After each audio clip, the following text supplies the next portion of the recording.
Hello and welcome to my channel. Well, I just wanted to show you a preview for the next stitch. I think this stitch is nice to make a baby blanket. This is the front of the stitch and this is the back of the stitch. It's a beautiful stitch, 2 rows repeat. So these are the sides. And here where we change the colors. You can do with only one color, or you can change colors every 2 rows. So this stitch will be posted on 11 November. So if you are interested, you can click on the video when the video will be there.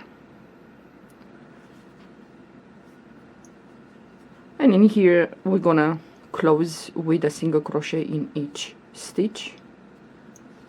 But it's a very nice stitch for a baby blanket, or you can do an infinity scarf. Even the other side, it's nice.